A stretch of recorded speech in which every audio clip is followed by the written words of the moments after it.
है shielding effect. अभी shielding effect term है, ये दो वर्ड्स का मजमूआ है। एक शील्डिंग है और एक है इफेक्ट।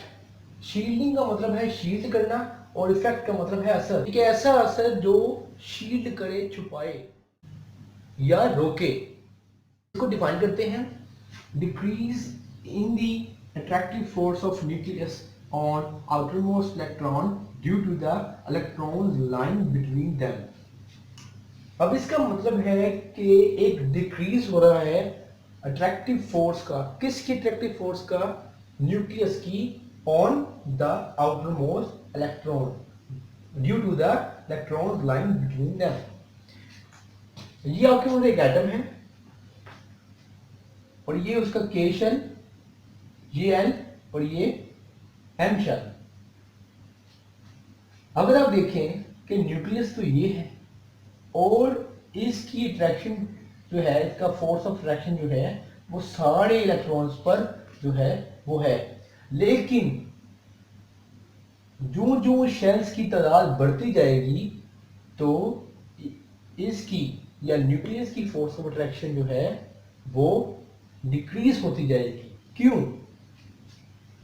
न्यूक्लियस का सबसे ज्यादा होल्ड होगा इसके करीब 3 इलेक्ट्रॉन्स पे और उससे थोड़ा कम होल्ड होगा निस्बतन दूर वाले इलेक्ट्रॉन्स पे और सबसे कम जो है वो होल्ड होगा सबसे दूर इलेक्ट्रॉन पे।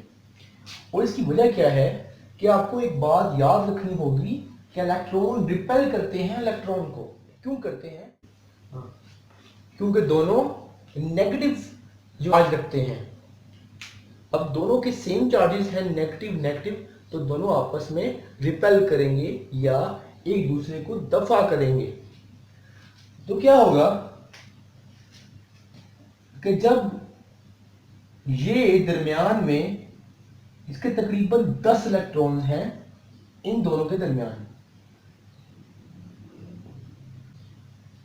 अब चूंकि ये इलेक्ट्रॉन जो है बहुत बड़े हैं इन दो शेल्स की वजह से, क्योंकि ये जो 10 इलेक्ट्रॉन्स हैं ये इस इलेक्ट्रॉन को न्यूक्लियस से छुपा रहे हैं, शील्ड कर रहे हैं और इसकी वजह से न्यूक्लियस का इस इलेक्ट्रॉन पे होल्ड जरा कम है। या आप ये कह लें कि फोर्स ऑफ अट्रैक्शन दोनों के दरमियान जो है वो कम है जरूर लेकिन कम है। तो क्या होगा, इसको हम कहेंगे, इस इफेक्ट को कहेंगे शील्डिंग इफेक्ट। और ये कौन प्रोड्यूस कर रहे हैं? ये दरमियानी इलेक्ट्रॉन्स जो कि इन दोनों के दरमियान में मौजूद हैं, हाइल हैं।